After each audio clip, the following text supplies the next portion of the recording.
Hi Libra, welcome and this is your reading. Be open-minded, hindi halos lahat makaka-resonate, piliin lamang. Then thank you nga po pala sa mga nag-subscribe, sa mga bumabalik, maraming pong salamat. Start na tayo. Give me the message for Libra please.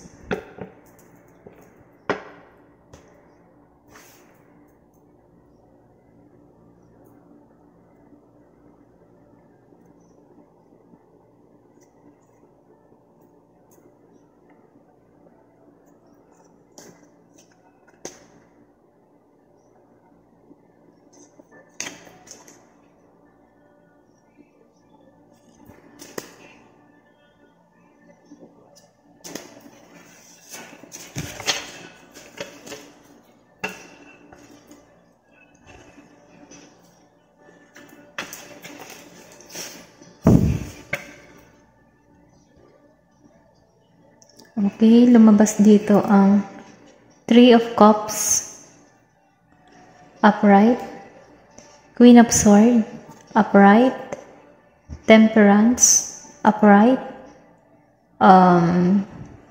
Three of Swords, upright, and Five of Wands, upright. Okay.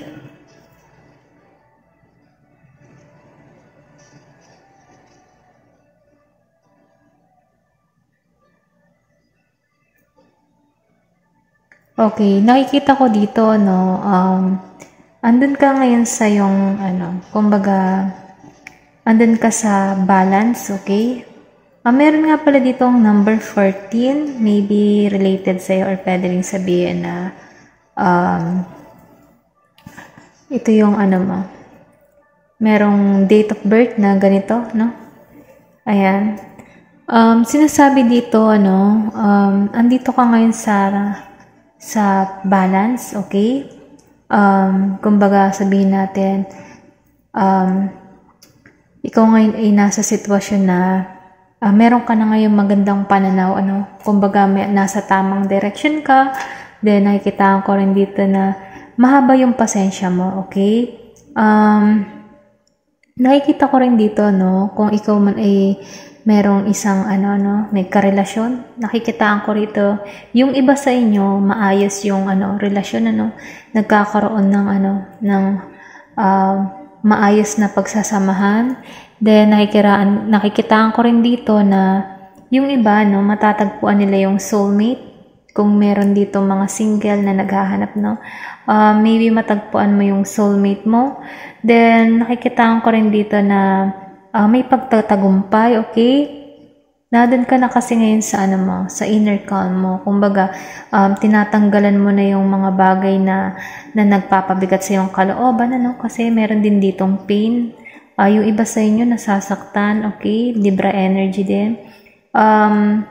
Maybe, hindi halos lahat, yung iba sa inyo nakakaramdam ng sabihin na nalulungkot, merong nagpapabigat sa kanyang kalooban, merong nawala na mahal sa buhay, then meron din nakakaranas ng na nagluluksa, okay?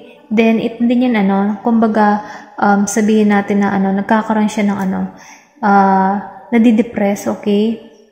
Ayun, ito lang yung nakikita ko, meron ditong hindi masaya, pero ganun pa man kung ikaw man ay nakakaramdam ng ganito, mga pain, masakit, or sabihin natin na yung mga binanggit ko kanina, darating yung point na mapaglalabanan mo yun at mapagtatagumpayan mo, kasi nakikitaan ko rito ng may tagumpay na mangyayari sa'yo. Yung iba sa inyo nag-struggle din, kasi lumabas tong si Five of Wands upright, meron ditong struggle, kumbaga yung iba nagiging defensive sa mga binabato or binabati ko sa kanya, okay?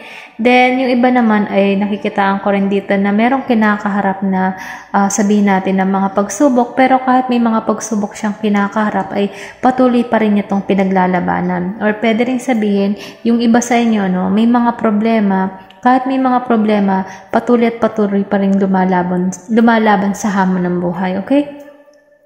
Nakikita ko sa inyo, yung iba sa inyo, meron kang karakter na tapat, yung iba independent, then yung iba mahilig din sabihin natin ay mahilig siya makipag-communicate. Halimbawa, kung halimbawa pupunta siya sa isang lugar, madali siyang makahanap ng kaibigan kasi sa pagiging niyang madaldal. Nakikitaan ko rin dito na yung iba matalino, then funny, no? Ikaw kasi din yung tipo ng tao na pinoprotektahan mo din yung kung ano yung mga mahal mo sa buhay. Kasi masyado kang caring din sa family mo at yun ang maganda. Then nakikitaan ko rito na sabihin natin na ayaw mong mahihirapan yung family mo. Okay? Ito lang yung nakikita ko. Sa Queen of Swords, nakikita ko rin dito na kapag merong mga tao na hindi makakabuti para sa'yo, kinakat mo na siya at hindi mo na pinagbibigyan ng pansin dahil ayaw mong masayang yung oras mo o panahon mo sa mga taong ganun. Okay? Kumbaga, yun yung ugali na iniiwasan mo yung mga ganong klase ng tao na hindi makakabuti para sa'yo at yun ang maganda, no? Kasi binabalanse mo lumabas yung balance katulad ng isang libra, di ba? Ang libra ay timbangan.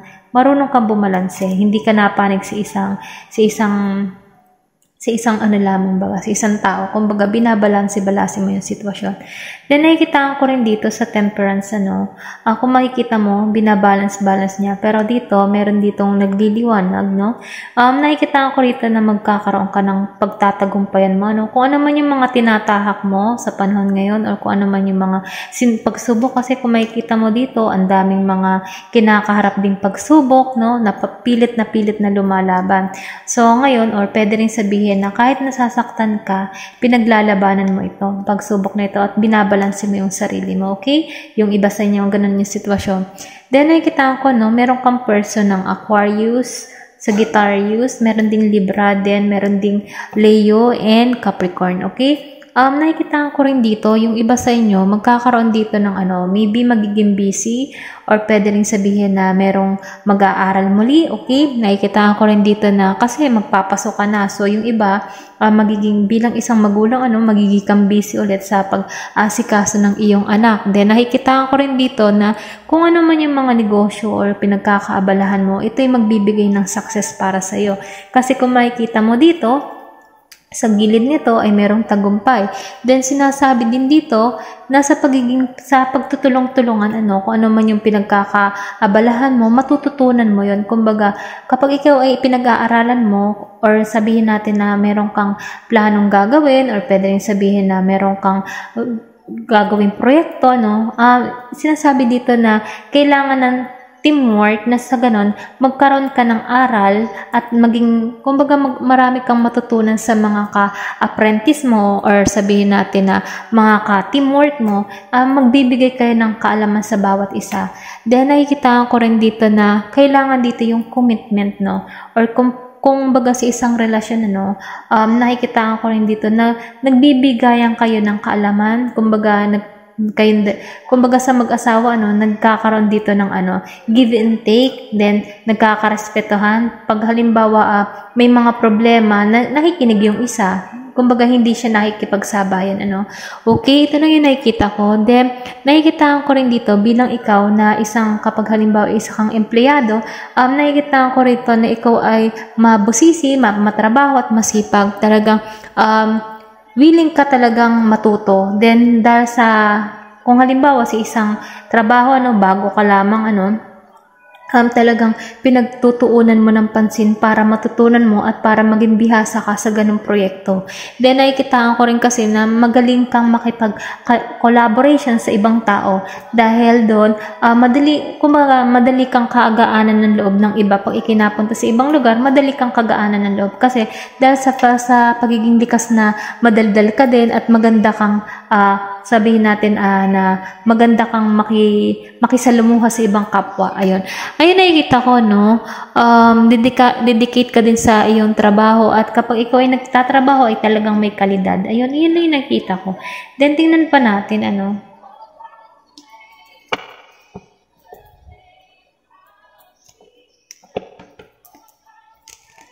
masasabi ko lang din dito sa mga nasasaktan, kung ikaw ay nagdadanas ngayon ng hirap, at pasakit, ang sinasabi dito na mapagtatagumpayan mo yan, okay? Dahil meron ditong tagumpay and then maalisan mo yung mga masasakit na pangyayari sa'yo.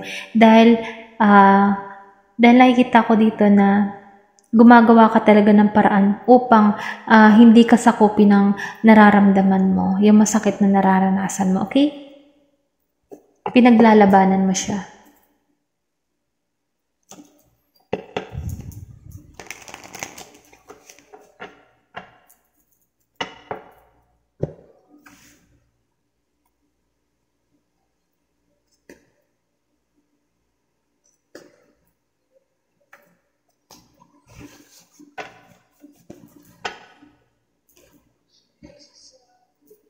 Discovery, service,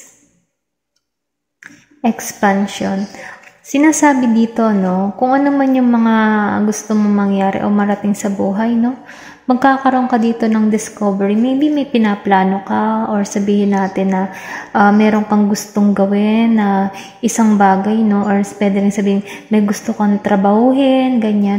Nakikita ko rito na madidiscover mo kung ano talaga yung hilig mo, kung ano talaga yung magbibigay ng kasiyahan sa'yo.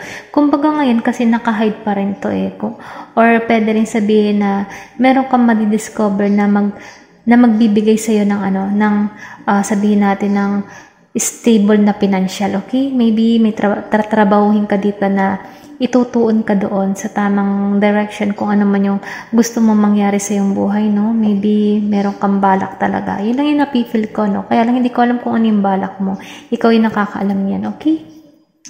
Then, service, sinasabi dito na isa kang tipo ng tao na mapag-aruga, maapag-alaga, maalalahanin, dahil doon sa mga ganyang katangian mo, magkakaroon ka dito ng, kumbaga, kapag ganyan kasi yung ginagawa mo, ganun din ang ginagawa din sa'yo ng iyong kapwa, Dahil, nakikita ko rin dito kasi na, maybe sabihin natin na mapagmahal ka sa iyong magulang or pwede rin sabihin na meron kang mga anak na mapagmahal sa iyo, okay, mapapag-aruga, okay, na nakikita ko rin dito na maybe ito yung katangian din na nagugustuhan sa iyo ng iyong mahal sa buhay or pwede rin sabihin ng iyong partner, ito yung nagugustuhan niyang katangian mo, yung mapag-aruga, mapag-alaga. Kung makikita mo dito, parang meron ditong something na sabihin natin na maybe pumanaw na to na nakasubaybay kasi parang kaluluwa na siya, sinasabi dito, meron pa rin gumagabay sa'yo, okay? Maybe meron kang mahal sa buhay na nawala, dahil ikaw yung tipo na nag-alaga o nag-aruga sa kanya. Then nakikita ko rin dito, na binabantayan ka, or kung may mahal ka sa buhay na wala, meron ditong binabantayan ka, hindi ka pinababayaan, okay? Then lumabas dito si expansion. Sinasabi dito na kung ano man yung pinagkakaabalan mo, may paglago, ako nakikita may paglago. Meron ka ding ginagabayan ka sa right, kung halimbawa meron kang bubuksang sabihin natin na business, tinuturo sa'yo, ginagabayan ka dito para lumago yung iyong business na gagawin. Then, kung nakikita ko rito, parang meron ditong protection, pinoprotektahan ka din, okay? Ito lang yung nafe-feel ko, may protection ka, protected ka ni God, okay? May mga angel na nag-iingat sa'yo. Kung halimbawa na ka sa mga panganib, hindi ka masyadong kumbaga naiiwas ka kasi ginagabayan ka. Then, nakikita ko rin dito, meron dito siguro yung iba sa inyo magta-travel or nagbabalak mag-abroad. Okay? Nakikita ko rin dito na protektado, makakaalis ka, then nakikita ko rin na ginagabayan ka kung saan ka man patungo. Okay, yun lang yung nakikita ko dito. Then, tingnan pa natin kung ano yung mensahe sa'yo, dito kay Papa God, kay Papa Jesus.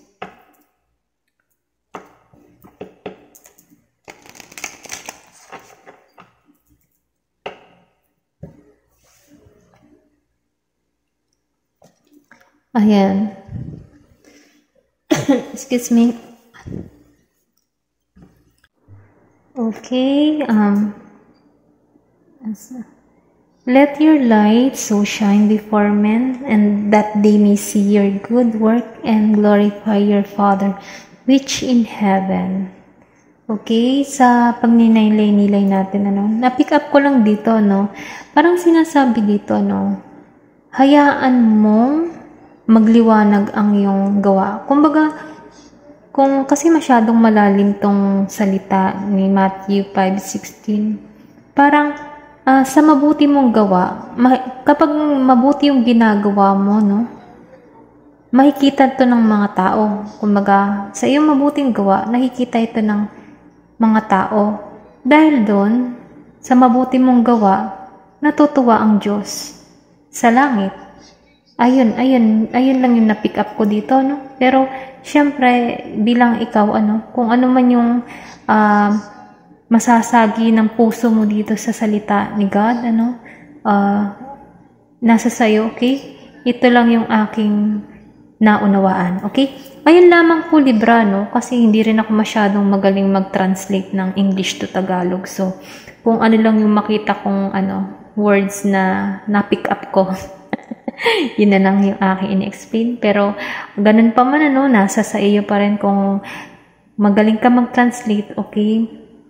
Mapalad ka, okay? Yun lamang po, Thank you for watching, and love and peace.